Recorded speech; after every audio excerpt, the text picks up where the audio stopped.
All right, so today we got Dr. Michelle Boland here for episode 2 of the podcast, former D1 strength and conditioning coach, creator of Boston Performance Health Summit, keynote speaker as well, and an entrepreneur. So, Dr. Boland, do you mind introducing yourself a little bit with a little bit more detail and explain what you do to the audience? Of course. So I was a strength conditioning coach at a Division I college for several years. Before that, I was in school for nutrition.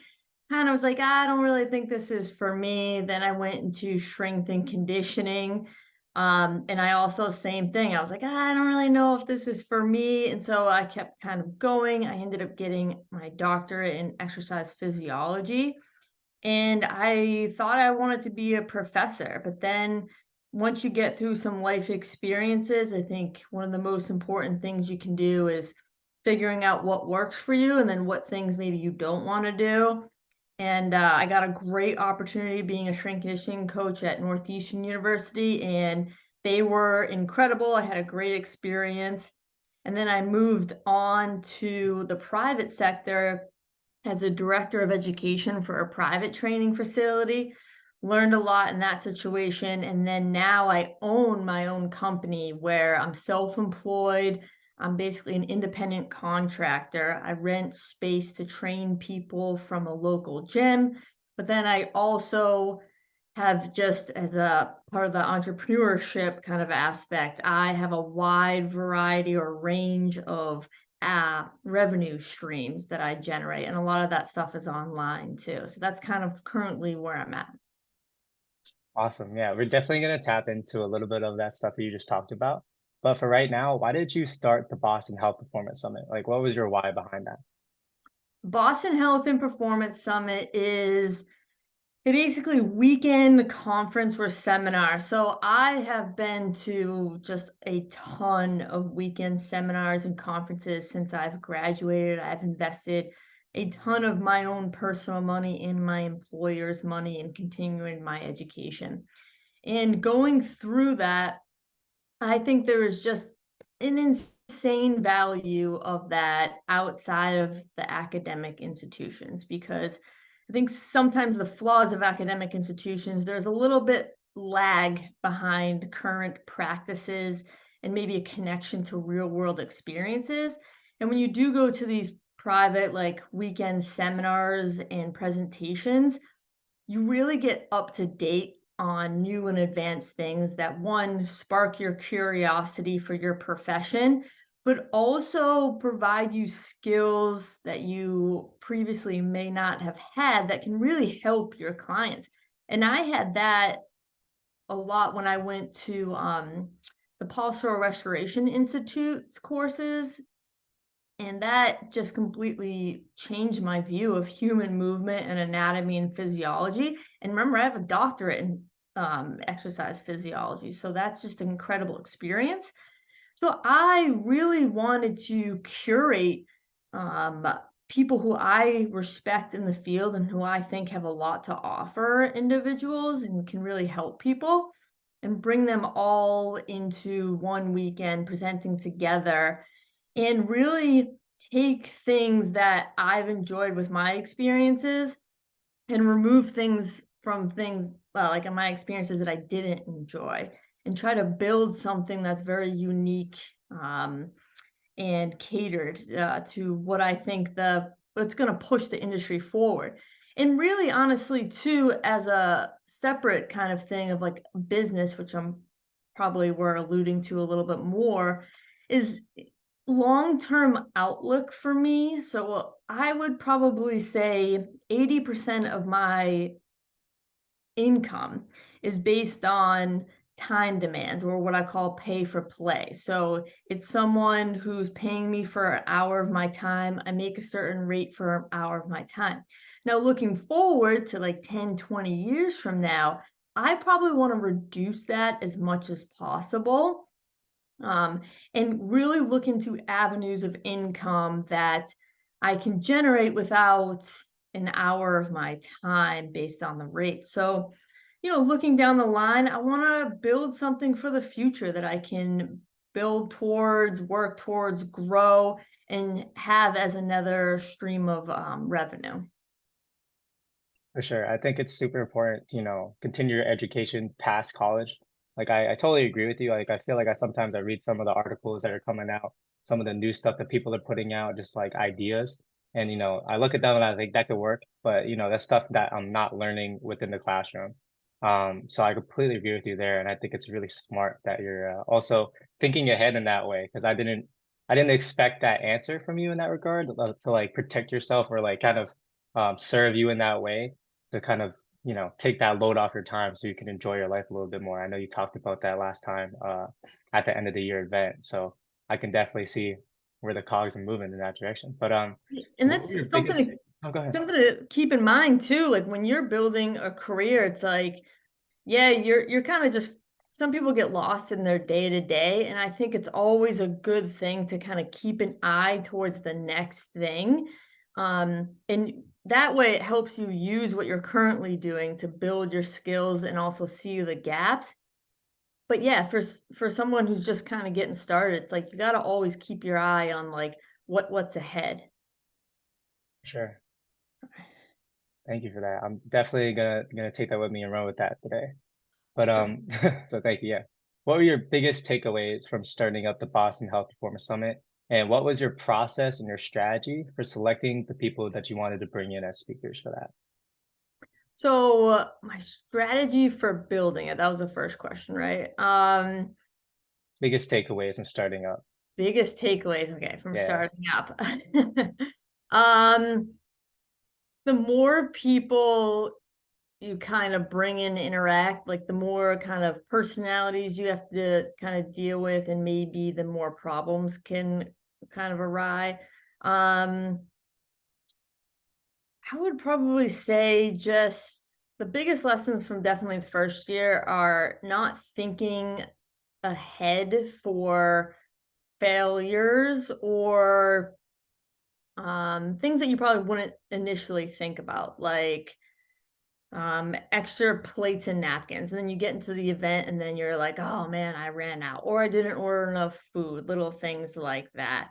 And then maybe you have problems with technology. Did you plan ahead and write out and plan things that you could do to fill the time with the attendees, just all that. I mean, nothing happened like that, but I think it made me more aware of my need to plan ahead for situations like that.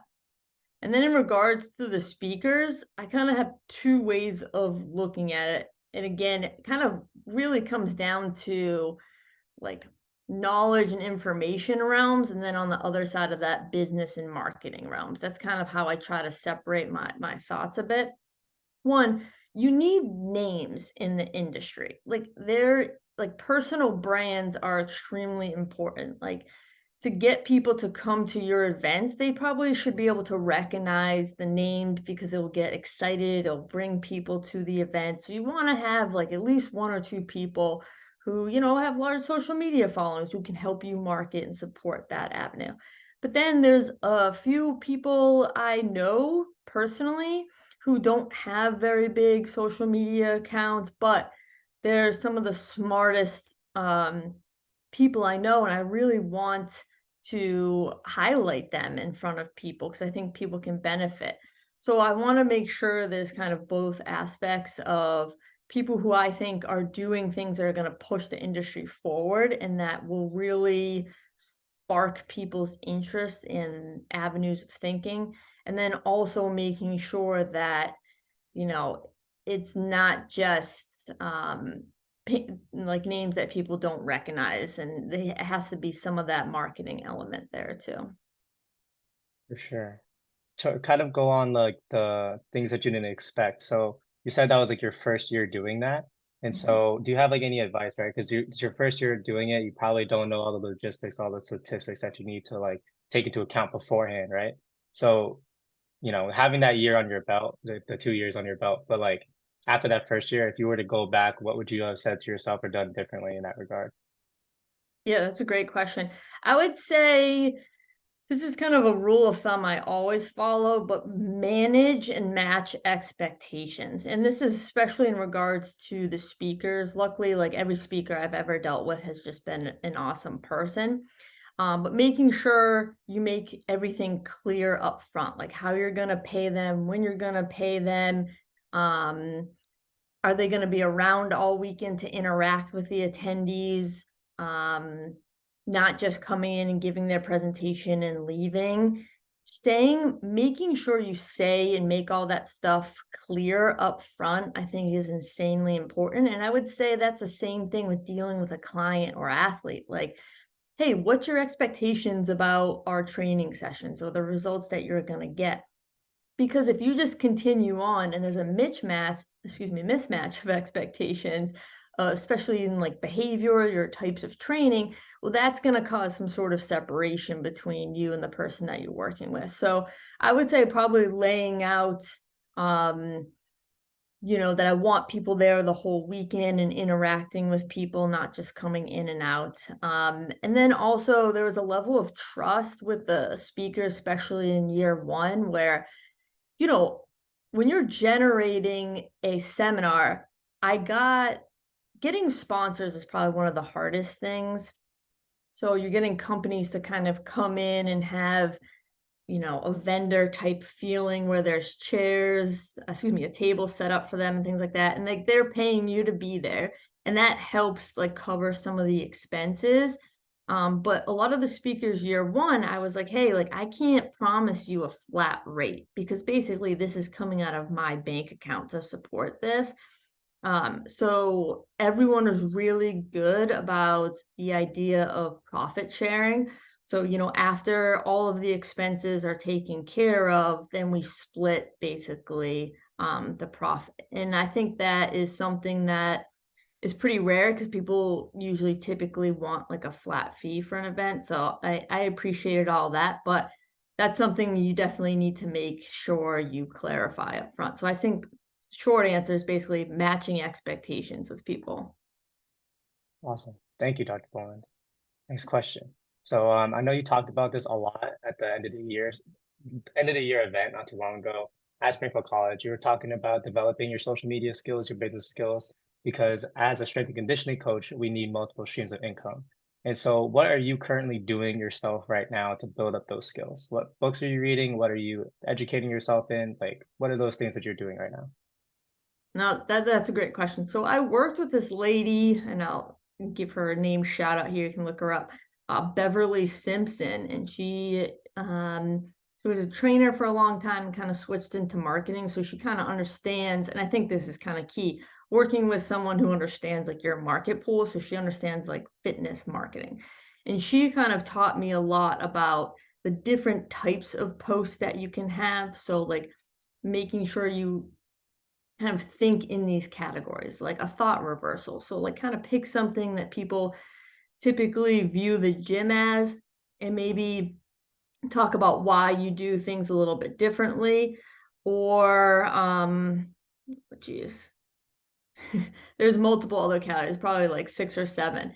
But it's basically being more thoughtful of what you write on social media in regards to one of these things, like having a hook line, having the bulk, and then a call to action. So I'm just more methodical about how I write things and what the purpose of those things are. Um, right. I worked with her for probably a solid year. And so I feel like I got my feet pretty wet in terms of that knowledge or information.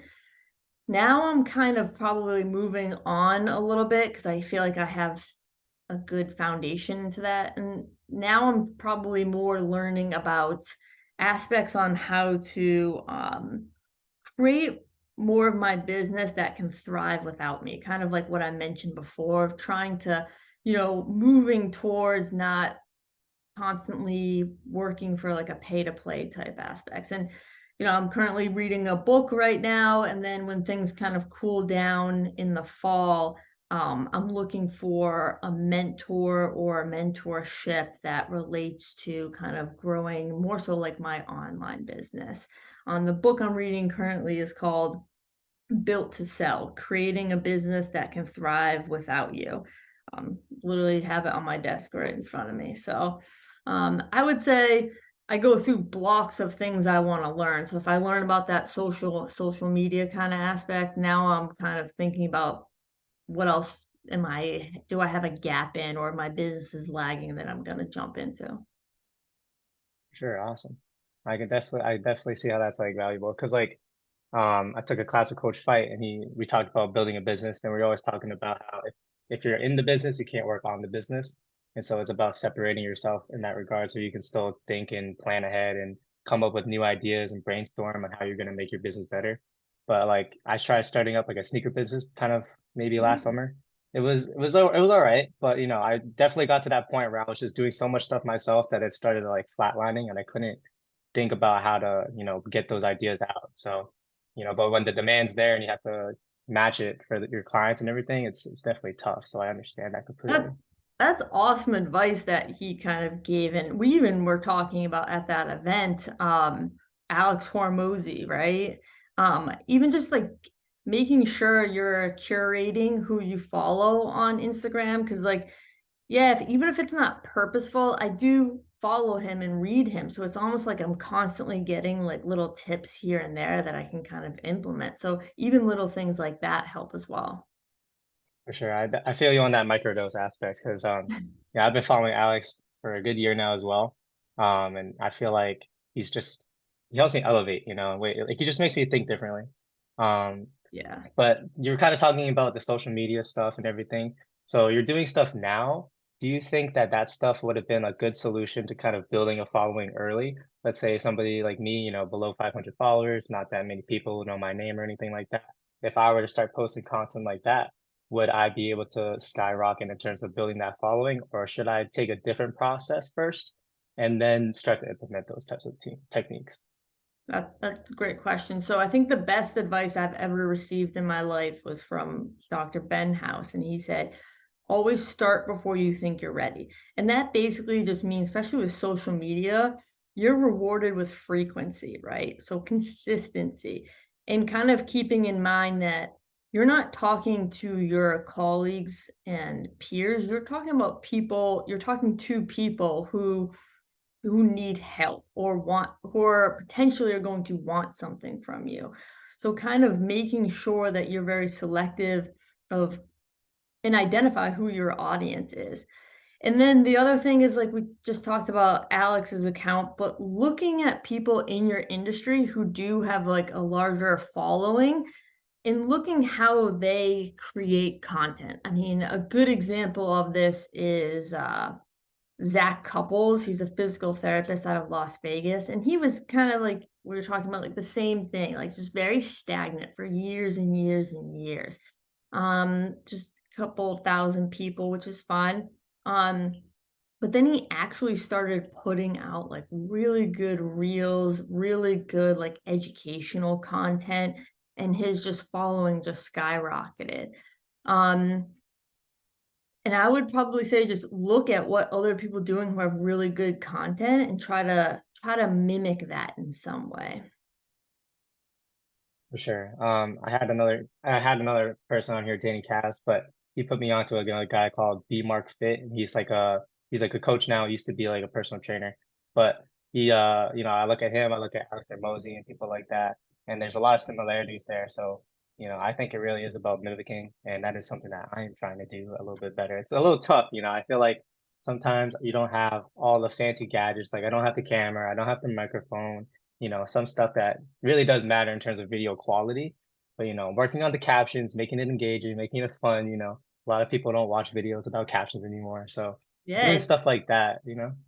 it's hard too because it's Yeah. so time demanding, and a lot of those people, like Alex Hormozy, does nothing to do with his Instagram. Like someone is making those videos for him. So a lot of those people pay for someone to be able to do what they do and like capture that larger audience. But I think the biggest thing or misconception that people have is the number of following and engagement. And so, especially if you're trying to sell something, I think more engagement with the people who do follow you and making sure that people who are following you are your target audience, excuse me, is like key because, I was talking to one person who, has like 50, 60,000 followers, but he puts a lot of controversial stuff up on his social media account and kind of uses that to get followers. But then a lot of those people are just kind of like what I call like haters. Like they'll just, go in arguments. They're never gonna buy anything from him. So again, it's like, well, yeah, you have a large following, which is kind of good for assumed authority. But, especially if you're trying to sell something on Instagram, and uh, I'm going to talk about identity in a second, but really kind of know like who you're talking to and engage with those people. And also who you want to be on social media. Cause like what you're talking about is like you want to provide education. So like, especially Alex Hormozy, he's not fake. He's not trying to like dress up, take his shirt off, talk about how awesome he is. He's literally trying to reflect on the lessons that he's learned in life and allow younger people, which is amazing, to not have to learn these lessons themselves to try to one up. And I think that's 10 times more valuable than people who are taking their shirts off and saying, "Hey, look how good I look. You can look like this too," which is a little bit unrealistic. It's almost like you just make sure that when you're posting things, it's who you want to be versus what you think is just gonna kind of get you the most attention. Thank you. Yeah. Another thing I'll run with today. Yeah, because I feel like, yeah, like sometimes I struggle with my identity there, where it's like, okay, do I want to be like that buff influencer who's super shredded and just like, okay, I'm selling programs here for this client, for Mhm. that client, or do I want to be that guy who's like out here educating people, trying to make coaches better, make athletes better and stuff like that, and then eventually leave like a legacy for other people to continue that on. And so like I've definitely been struggling with that for the past year, but I think I've started figuring out that like I know I don't want to be like that ripped guy who's like taking his shirt off, trying to sell programs. I want to be the guy who's giving be like kind of like a Ramosi, like the reflection on my past experiences to like help propel the future generations. So I really Yeah, appreciate that you had that outlook as well. yeah, exactly. And it's something you can definitely figure out along the way, it's just anything else. And I'm not trying to hate on anyone who like takes their shirt off. I mean, it's a source of revenue. Like I don't place a lot of emotional value in social media or what other people do on social media because you just have to kind of think about, well, this is the person's income source. So it's just like, well, whatever you want to do for your income is fine. It's just making sure that you create your own kind of understanding of what that's going to be for yourself. For sure. I also want to mention we're kind of coming up on the 30-minute mark. I'm not Mhm. sure if you want to keep going, but I think we're Yeah, having a you're pretty good. cool Keep conversation. going. Awesome. All right, I want to get into this next question because I know you did nutrition. You kind of entered the field doing nutrition, right? And so one thing for us as strength and conditioning coaches, at least for me, is I kind of struggle to kind of nail it on the head in terms of delivering my athletes with enough content or education to make right choices, but without making it overwhelming and confusing and like boring for the athlete to the point where they don't want to follow the instructions, right? So a lot of us, we just say eat, sleep, hydrate, salt your food, make it really plain, simple, just like that. But what would you kind of say to these athletes if you were to try to elaborate a little bit more and give a little bit more detail? Yeah, that's a good question. So I would probably focus more on habits than anything else and keeping things as completely like as simplistic as possible. I don't typically give a lot of nutrition advice. More so, I think people need to be kind of invested into something for change to really happen. So I feel like I have a lot of good referral sources for things that may not be something that I am currently up to date on. So I send a lot of people to Erin Murray, who's also speaking at the Boston Health and Performance Summit, who's just absolutely fantastic. And I would probably say it's more like habit creation. So just focusing on one thing at a time. For if it's athletes, it would be like for someone, for example, hypothetically, who comes in at maybe 9 or 10 a.m. and they haven't eaten breakfast yet. Well, okay, like what's the barrier here?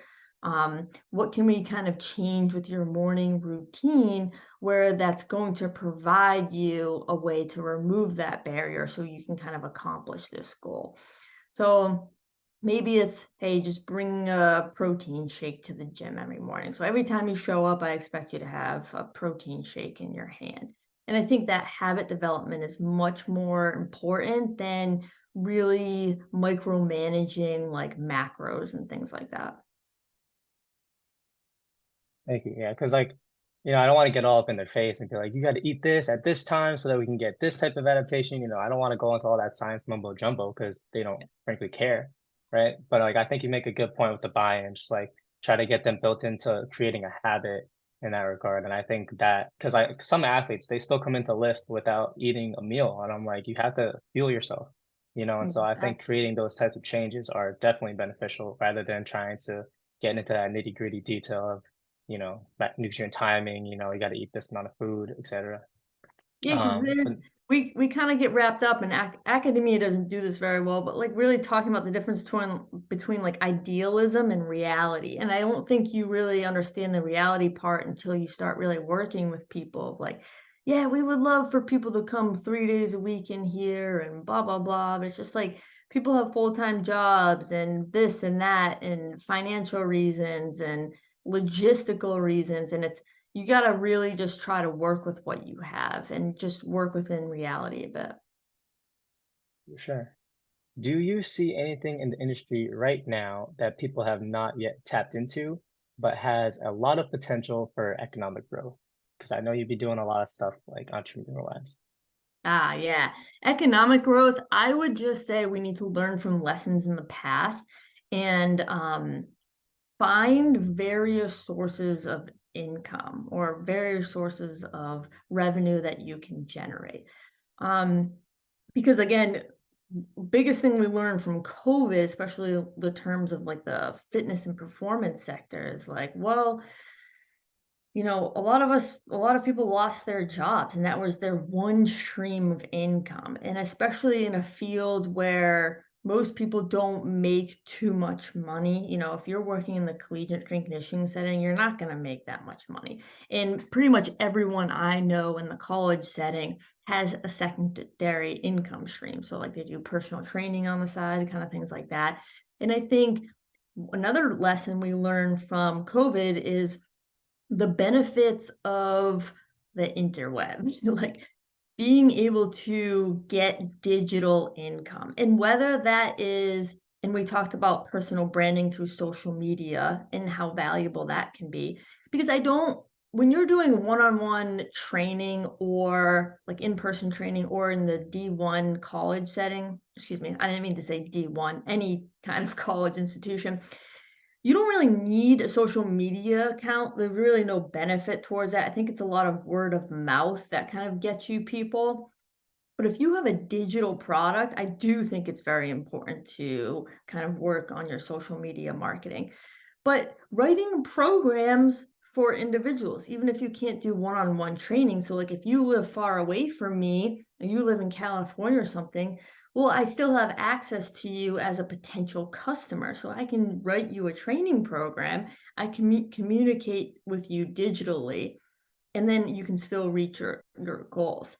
So I think just thinking a little outside of the box and allowing the internet, allowing social media to help you get a secondary income stream. I think that's probably the biggest benefit. And also using your employer to maybe generate a secondary income stream. So seeing if you can train people at the gym that you work in or the college that you work in, the employees of that college, see if you can start training them for a secondary income stream. I think more so, again, the fault of maybe the academic system doesn't teach you enough about or doesn't even talk enough about money. It's like that's why we work. That's the whole purpose of work and obviously contributing to society, but seeing what's around you and seeing maybe how you can generate other income streams. It's probably the biggest advice I could say is have like a little bit of a business mind moving into things. And even like just rambling now, but even just doing internships, I didn't even think about this when I was in school, and I don't think young people think about this enough too, of like, don't just go there and learn about strength and conditioning. Try to like learn about the back end of things. Ask questions about how, if you're in a private setting, how the business is run, maybe some customer service skills that you can learn. See if they'll share information about income or expenses and kind of get your feet wet with that kind of stuff. I am doing a private sector internship with Drew McConaughey, who also spoke at the NSCA Springfield clinic. And so I'll definitely make sure that I do that with him. So appreciate that because I wasn't thinking about that. I was going in, I was like, okay, I'm gonna coach him. I'm gonna kind of see how the private sector is like. Now I'm actually kind of leads into the next question of like, do you think private sector is like has more job security than a collegiate strength and conditioning coach in terms of like financials and also just like, risk of losing your job? Because I feel like a lot of the times strength and conditioning coaches that go to collegiate settings, they're kind of like cycled out because they're based off of their performance of wins and losses rather than did I get the athlete stronger? They're looking at the wrong metrics there. So what do you think about that? That's a great question. I would only say people tend to lose their jobs at the highest levels, and those are pretty hard jobs to get in the first place. I would say people tend to only look at like cash when it comes to income. But I think you brought up a great point of like risk versus reward.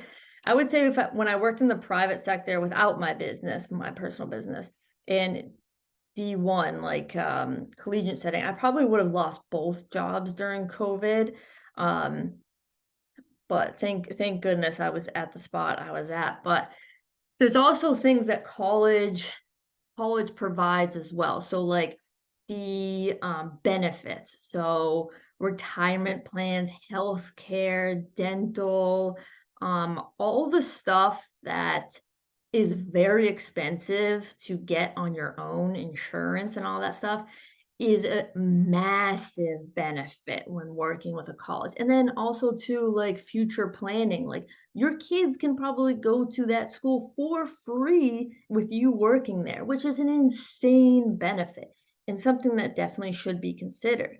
Um, so there's all types of things that can come not just with a salary. You'll probably have to hustle a lot more in the private setting if you have to get clients yourself, and that can be a lot of pressure too and high risk because, what if, we do go into a recession and, people probably are gonna think twice, 3 times before ever, like, purchasing, a training session. So all of those things, there's so many factors, and I wouldn't say one's less risky than the other, but there's definitely huge risk and benefits towards each side. For sure. And I just got a notification that this call is going to end in about 5 minutes. So I just want to throw that out there so we can wrap up promptly and professionally. But I do want to ask you one last question. This is like the most important question for me right now. But I came in to my strength and conditioning class last semester, and I'm not going to name them, but super smart lady, and she told me that she doesn't want to be a strength and conditioning coach anymore because she feels like men kind of dominate the field. They don't show respect to the women in the field. But there's a lot of really smart women that I know that I can name off the top of my head. I got to get five, but at the same time, I'm going to try to, not do that. But, there's a lot of women in the field that are really, really smart. So do you think that there is a problem with women being overshadowed by men within the realm of strength and conditioning at the moment? And if so, what do you think the industry needs to get over this hump? And if you had all of the time in the world, what would be your plan to create this change? No, that's a great question. I think it's all about personality traits, and some personality traits and tendencies will thrive in different environments than others.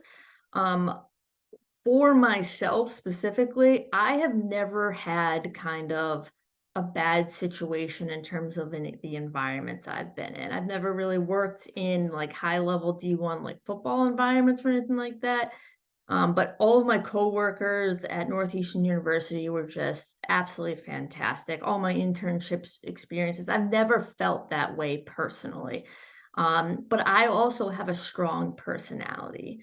where I'm very good at speaking up for myself. I'm very good at kind of having the attitude where I am going to just try to pursue and build. And sometimes, if people don't have such a strong personality, they can feel like they're being pushed down a little bit. And that maybe that doesn't even have to do anything with gender. It could just be in general. I kind of have this attitude. This is literally one of like my life mantras, if you will.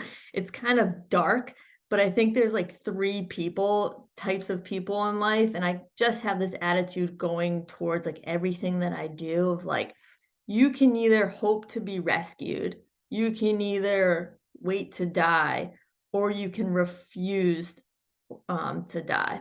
And I always kind of live in that realm of like, I refuse to die, which basically means I'm just going to fight for everything that I can and try to better myself in any way. And I'll never have like an attitude where I'm being victimized or someone's kind of pushing me down. I think you should just kind of remove yourself from that situation, and you'll always find something that is more suited for your personality, and you'll thrive in that. Um, so I know that was kind of like beating around the bush, but I've never had kind of like a, you know, gender kind of issue in the field. So I can't really speak on that person's kind of perception, but I think it just has a lot to do with individual personality traits. For sure. I agree in terms of not saying that like, oh, it's just my friend of mine was like not a strong personality. Like she definitely is, but I definitely feel that like sometimes like I see it myself where like a lot of the men in my class might not have, shown them the respect that they deserve. And I feel like for me, it's just kind of like as a man, it's about being that difference. And if I Mhm. see something like that, try to speak up or for them if they're not doing it themselves, just to try to set that standard straight. Because I feel like Definitely. everybody in this industry, deserves respect if they put in the work. Yeah, But and I do want to, I'm that's sorry. sorry, Yeah, yeah, that's you're honestly good. one of the reasons why I didn't like strength conditioning, which I referred to before. It's like there's different cultures too, and I think the football culture is definitely one of those kind of environments. And like I said, I've never had to be around it too much besides when I was in school. And that can be very difficult to be in if that is not something like I would never put myself in a situation where I would be kind of like around like a football environment or anything kind of in like that. So I totally like understand that aspect of it. For sure. All right. So we are coming up to the end. I just want to say thank you so much for your time, Dr. Boland. I really appreciate the talks that we had. Appreciate you going into detail on this type of stuff. I know a lot of people might not be as open to doing that as you are. So I just want to say thank you. And hopefully we can get on this podcast one more time. Perfect. Yeah. Thanks for your time, James. Thanks for Thank letting me you. on. Thank you.